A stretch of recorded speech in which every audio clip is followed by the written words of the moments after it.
Hello friends, welcome to our channel. இன்னைக்கு நம்ம என்ன வீடியோ பார்க்க போறோம் அப்படினா fish வச்சு ஒரு டிஷ் பண்ண போறோம். அப்புறமா அதுக்கு கூட சாப்பிட கிழங்கு வச்சு நம்ம ஒன்னு பண்ண போறோம். இது எங்க ஏரியால ரொம்ப சூப்பரான டிஷ். நாங்க அடிக்கடி பண்ற டிஷ். இது கிலாத்தி மீனுன்னு சொல்லுவாங்க. அந்த fish தான் இது. இந்த fish வச்சு இன்னைக்கு நம்ம என்ன டிஷ் பண்றோம் அத இன்னைக்கு நீங்க பார்க்கலாம். Friends, நீங்க இப்போதான் நம்ம சேனலை first time பார்க்கறீங்க அப்படினா கண்டிப்பா நம்ம சேனலை subscribe பண்ணுங்க and இந்த வீடியோ உங்க friends யாருக்காச்சும் யூஸ் ஆகும் அப்படினா ஷேர் பண்ணுங்க. இந்த வீடியோ பிடிச்சிச்சு அப்படினா கண்டிப்பா லைக் பண்ணுங்க. நம்ம இப்போ கிழங்கு அவிக்கிறதுக்கு நான் 1 kg அளவுக்கு கிழங்கு எடுத்துர்க்கேன். பாருங்க இந்த மாதிரி கிழங்கு எடுத்துக்கோங்க. இத நான் எப்படி கட் பண்ணனும்னு இப்போ நான் உங்களுக்கு காட்றேன். இப்போ இந்த மாதிரி இப்போ இந்த கிழங்கு எடுத்துட்டு இதை இந்த மாதிரி பிடிச்சுக்கோங்க. பிடிச்சிட்டு இதை இப்படி வச்சு இப்படி ஒரு அடி அடிச்சிட்டு இந்த மாதிரி ஒரு ப்ரெஷர் கொடுத்தோம் அப்படினா ஓபன் ஆயிடும்.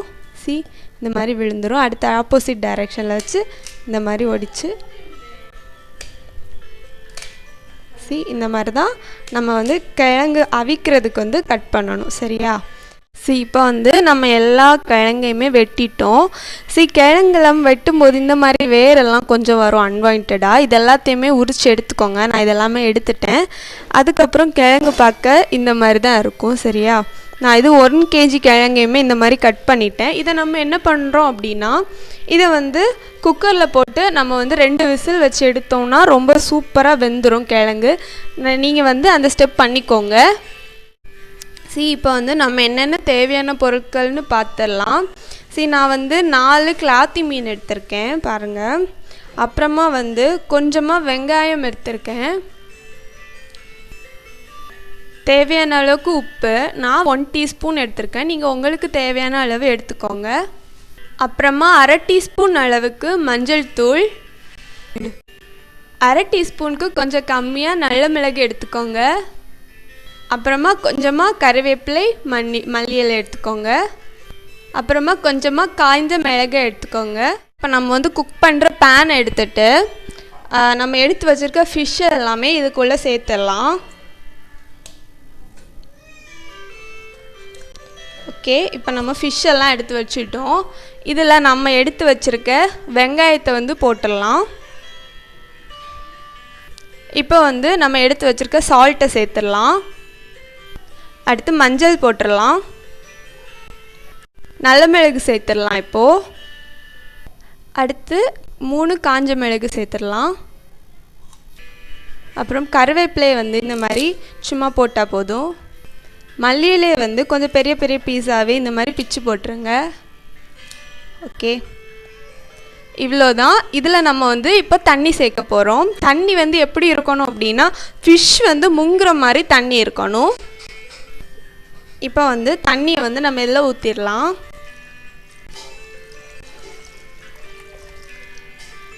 ஓகே, இப்போ ஃபிஷ் முங்கலை. கொஞ்சம் கூட தண்ணி சேர்க்க வேண்டியது வரும். நம்ம கொஞ்சமாக இந்த மாதிரி அட்ஜஸ்ட் பண்ணி பார்ப்போம். தண்ணி ரொம்ப அதிகமாக சேர்த்தா ப்ராப்ளம் ஒன்றும் வராது. ஃபிஷ் நல்லா தண்ணியிலையும் இந்த நம்ம போட்டிருக்க இந்த இன்க்ரீடியன்ட்ஸ்லையும் நல்லா வேகும். ஸோ நம்ம கொஞ்சமாக கிளறி விட்டுட்டு கொஞ்சம் அதிகமாக தண்ணி சேர்த்துடலாம். இப்போ நம்ம ஃபுல்லாக தண்ணி சேர்த்துட்டோம். ஓகேவா? கிலாத்தி மிதக்கும் மேலே. சரியா? இப்போ பாருங்கள் உள்ளே போகுது, மிதக்குது. சரியா? சரி, அதனால நம்ம இந்த அளவு தண்ணியே கரெக்டாக தான் இருக்கும். இப்போ நம்ம குத்தி பார்த்தோன்னா உள்ளே போயிடுது பார்த்தீங்களா? அப்போ இது கரெக்டான அளவு தண்ணி. இதை இப்போ நம்ம ஸ்டவ்வில் வச்சு மூடி போட்டு மூடி வச்சிடலாம். இது நல்லா வேகட்டும். இந்த தண்ணியில் தான் இந்த ஃபிஷ் ரொம்ப நல்லா வேக போகுது. சரி, வாங்க இப்போ கிச்சன் போயிடலாம். இப்போ நம்ம ரெடி பண்ணி வச்சுருந்த அந்த ஃபிஷ் அதை நம்ம குக்கிங்க்கு அடுப்பில் வச்சுட்டோம். இது இப்போ வச்சு 2 minutes ஆச்சு. பாருங்கள் என்ன மாதிரி இருக்குன்னு. பார்த்தீங்களா? அந்த மஞ்சள் மேலே லைட்டாக திரண்டு வரும் பார்த்தீங்களா? இதை நம்ம இப்படியே கிண்டிகிட்டே இருக்கக்கூடாது. சரியா? இதை நம்ம வச்ச உடனேயே மூடி போட்டு மூடிடலாம். இந்த பக்கம் நம்ம வச்சுருக்க கிழங்கு வெந்துட்டுருக்கு. அப்புறமா இந்த பக்கம் ஃபிஷ் வேகுது. ரெண்டுமே சேர்ந்து வேகுது. என்னென்னா நம்ம ரெண்டுமே சேர்த்து தான் சாப்பிட போகிறோம். ஸோ ரெண்டையுமே சேர்ந்து வேக வச்சுருக்கோம். இப்போ நம்ம ஒரு 5 minutes போல் இது நல்லா வேகட்டும். அதுக்கப்புறமா நம்ம ஓப்பன் பண்ணி பார்த்துடலாம் எப்படி இருக்குது அப்படின்னு. சைடில் இருந்தெல்லாம் புகை வருது பார்த்தீங்களா? நீங்கள் பார்த்தாங்கன்னா உங்களுக்கு தெரியும். சைட்லேருந்து புகை வருது. உடனே நம்ம ஓப்பன் பண்ணி பார்த்துடலாம். வாவ், சூப்பராக பொங்கிட்டு இருக்கு. வேறு லெவல் ஸ்மெல் வருது. எனக்கு ரொம்ப பிடிச்சிருக்கு இந்த ஸ்மெல். இங்கே பாருங்கள், இப்போ பார்த்தீங்கன்னா தோல் எல்லாமே நமக்கு கிளாத்தி தோல் வந்து நார்மலாக வந்து உரிக்க வராது. அதனால தான் நாங்கள் மோஸ்ட்லி இந்த மாதிரி பண்ணுவோம். பாருங்கள், எல்லாத்துலேயுமே தோல் வந்து அழகாக வெளியில் வந்திருக்கு. இப்போ நம்ம என்ன புரிஞ்சுக்கணும் அப்படின்னா, கிளாத்தி வந்து நல்லா வெந்துருச்சு அப்படின்னு நம்ம நினைக்க வேண்டியதான். அப்படின்னு சொல்லிட்டு நம்ம வந்து ஸ்டவ்வை ஆஃப் பண்ணிடலாம்.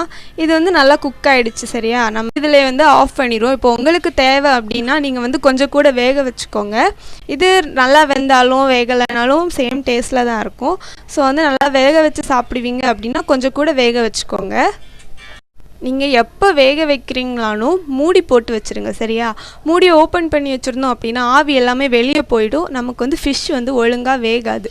ஸோ வந்து எப்போ வேக வைக்கிறீங்க அப்படின்னாலும் மூடி போட்டு வச்சுருங்க. இப்போ பாருங்கள், ஃபிஷ் எல்லாம் எவ்வளோ சூப்பராக வெந்திருக்கு. நல்லா புகை வருது. எனக்கு கை வைக்கவே முடியலை. ஆனால் நீங்கள் வந்து இப்படி தான் சாப்பிடணும். இது வந்து சூடாரிச்சு அப்படின்னா நல்லா இருக்காது. ஸோ சூடாகவே வச்சு சாப்பிடுங்க. இப்போ வந்து எதாவது ஸ்பூனோ ஏதாவது வச்சு நீங்கள் தோல் உரிச்சிக்கோங்க. தோல் உரிச்சிட்டு உள்ளே இருக்க ஃப்ளெஷ்ஷை நம்ம வந்து சாப்பிடலாம். ரொம்ப டேஸ்ட்டாக இருக்கும். இப்போ நம்மளோட கிழங்கும் ஃபிஷ்ஷும் சூப்பராகவே வெந்துருச்சு பாருங்கள். ரொம்ப செம்மையாக இருக்குது. நான் ரொம்ப எக்ஸைட்டாக இருக்கேன் இது சாப்பிட்றதுக்கு.